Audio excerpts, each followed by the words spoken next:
Looks like there's one last house up ahead. I think I'm close by. I'll go check it out.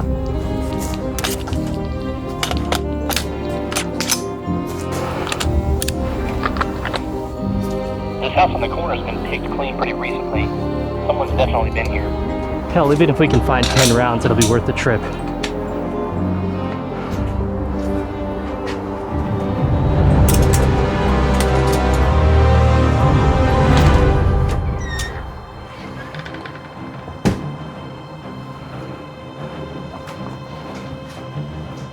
There's footprints everywhere, so yeah, someone's been here recently. We'll make it quick.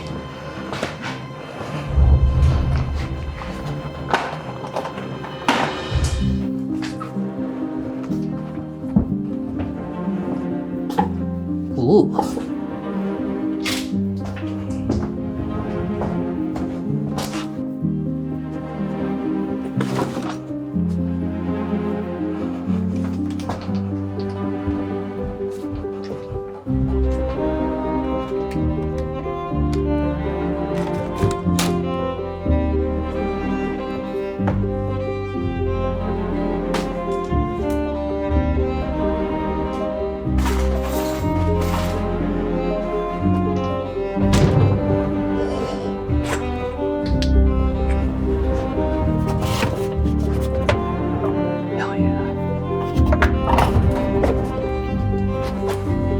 Yo, a guy just came out of the tree line behind the house.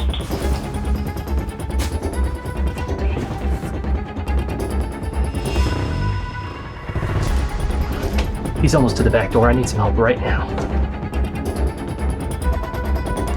Copy.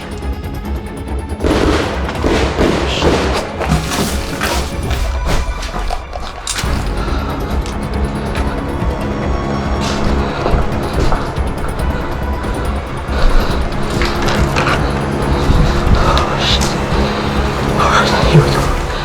Here we go.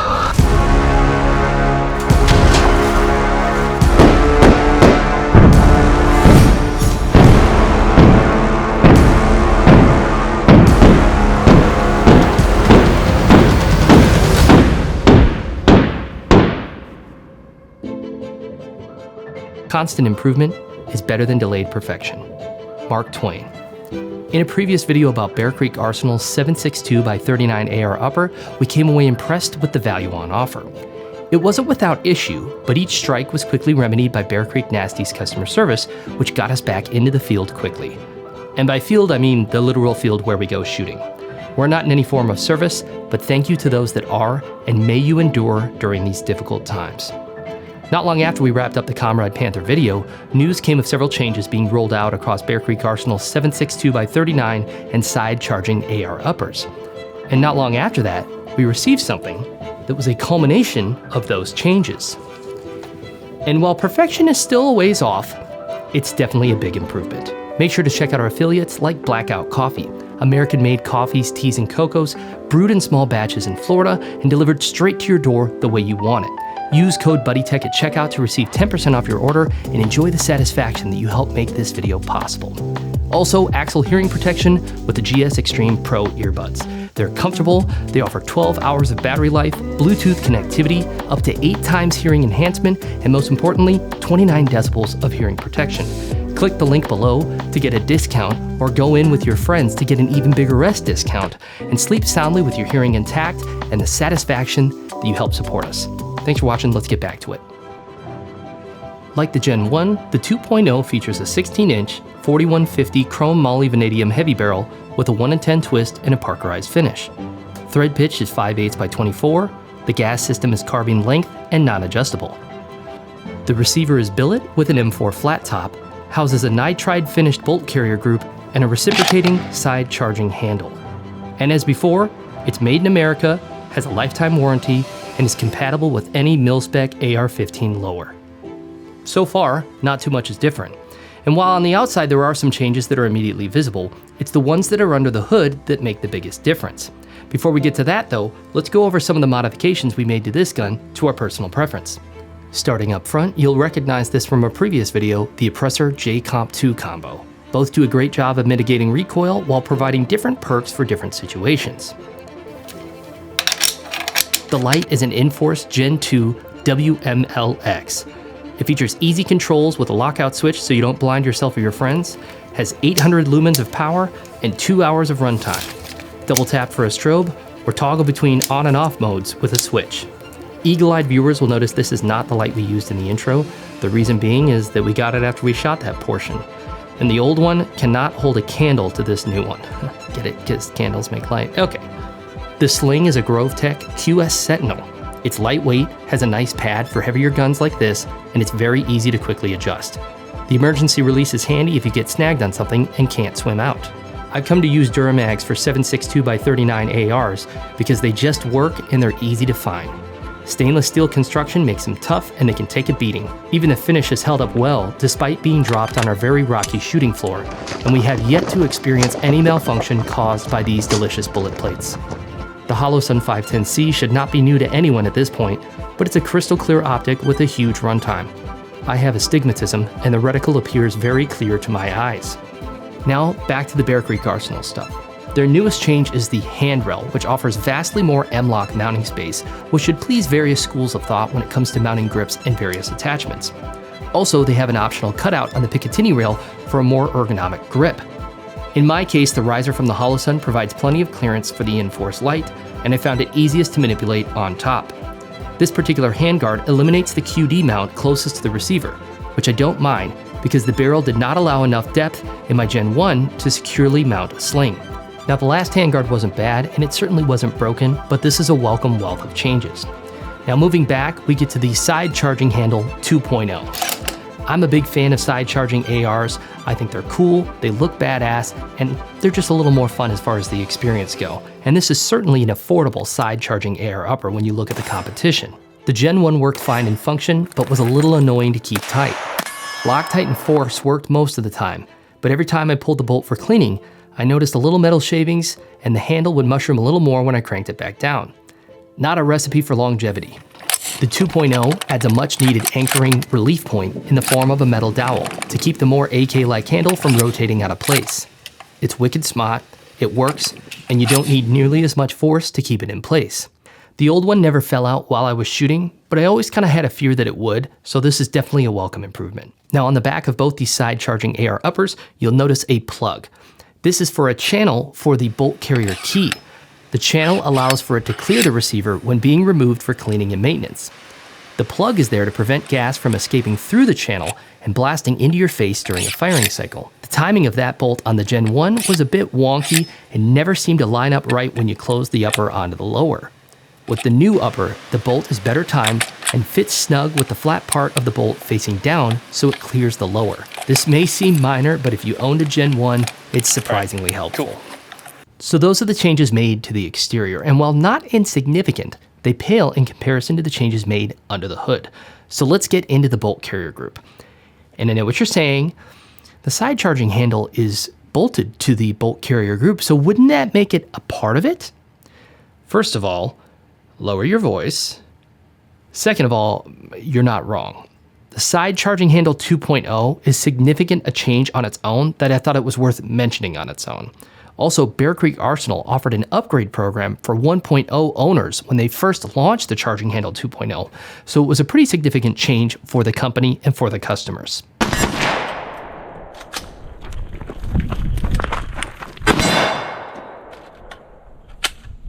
Double feed. All right. Okay, so look at that, there's 3 in there. 3. So I think the extractor might have just broke. Now, from what I understand, the 2 most common things to fail on a 7.62x39 AR is the firing pin and the extractor. That's certainly been the case in my experience. Now, in the case of the Bear Creek Arsenal Gen 1 uppers, they were using pins and extractors for 5.56 and 2.23. Not only do 7.62x39 cartridges have a bigger booty than 2.23 5.56, but they typically have harder primers too, making that booty harder to penetrate? What am I saying? A common trait of the old extractors is that they were so tight, they would actually bite into and strip off chunks of steel on the casings. This drastically lowered their lifespan, not unlike how I lost my teeth biting into wax fruit. Now, full disclosure, Bear Creek Arsenal had a little bit of a parts bin mix-up when they sent this upper because it shipped with a 5.56 223 extractor and firing pin, just like the original 1.0. Now, I specifically requested this barrel, this handguard, and this receiver, so someone had to put it together and then send it to me. Totally understandable under the load that they're currently experiencing with the demand for firearms as they are. I wouldn't worry about this for their purchasable uppers, and yeah, that means they sent this to us free of charge for the video, but it wasn't coming out of their typical assembly line. However, this made for a good reminder of what we were originally working with the firing pin and extractor from the Gen 1. With normal use on the 2.0, I was able to bend the original firing pin in less than 150 rounds, and the extractor broke in less than 200. The new pins are more robust and longer, so they depress deeper into the primer. And the new extractors, which I was able to get under warranty for the Gen 1, are milled out to accommodate the bigger casing. These upgrades represent a huge leap in reliability, making malfunctions very rare. Now, if you already have an enhanced firing pin, whether it be Bear Creek Arsenals or a third party like the Red X Arms that we originally bought, and you're still getting light primer strikes, consider checking out the spring for your hammer. We put a drop-in Rave 140 trigger by Rise Armament and started getting light primer strikes shortly after. These competition-style triggers may have a lighter spring for feel, but a beefy firing pin needs adequate oomph to strike the primer with enough force to get it. Rise Armament set out a heavier spring at no charge, and we have a video that can help with installation, although we had to make some creative cuts to avoid a YouTube violation, so please try to bear that in mind. With the Bear Creek Arsenal uppers, I would maintain the trigger group as mil-spec as possible. If you do a drop-in trigger, try to keep the stiffest or firmest spring that you can. May not be the sexiest, but it's probably going to be the most reliable. Now, before we get into shooting impressions, who is Bear Creek Arsenal? Well, their history begins with Eugene Moore, CEO, and a Navy veteran who started a machining business called Moore's Machine Company. They started getting into firearms and eventually became Bear Creek Arsenal. They definitely operate on the budget side, especially when you consider how inexpensive their side-charging ARs are, but have had some growing pains getting their quality dialed in. Fortunately, they have excellent customer service, and I see them striving to improve their products while maintaining their low cost of entry. One of the things I find most interesting about Bear Creek Arsenal is how many calibers they produce for. For instance, if you have a mil-spec AR-15 lower, you can get an upper chambered for .22 long rifle, 9mm, 223 Wild, 5.56 NATO, 300 Blackout, 350 Legend, 7.62x39, 6.5 Grendel, 450 Bushmaster, 4.58 SOCOM, and 12.7x42, aka the .50 Beowulf. They also produce AR-10 uppers, complete AR-10s, complete AR-15s, and various other parts at an affordable price for Second Amendment Americans, which I appreciate. Now on to shooting impressions. The improved reliability makes all the difference. The previous experience with the standard pin and extractor was infuriating. It created frequent stoppages, wasted rounds, and botched shots. But it was pleasantly contrasted with very little drama. The competition is only getting more fierce as more companies get into the game, and so reliability is just assumed. In the same way that a car's MSRP and miles per gallon are meaningless if it won't start in your driveway, a firearm's bang per buck doesn't mean shit if it doesn't go bang. This new upper with the same lower, trigger, and buffer does shoot smoother and nicer than the Gen 1. Now, smoother may have something to do with the overall weight of this build, which is pushing 9.5 pounds, but I also feel like it's gassed better from the factory. And here's the real kicker. At the time of filming this upper was going for less than $250. Heck, when I bought my Gen 1, it was over $300, and I called it a steal. So, is it worth it? Well, aside from the pros and cons of the upper itself, there's more to take into consideration this time around. In the Gen 1 video, I considered that a great way to get into 7.62x39 without buying an AK-47. If you owned a mil-spec AR-15 lower and you were on a budget, boom, it's a no-brainer. Get into 7.62, the ultimate budget caliber. Since then, and I'm not trying to get political, the current administration has put a ban on the import of Russian ammo, which will greatly affect 7.62x39 availability because most of it's made in Russia.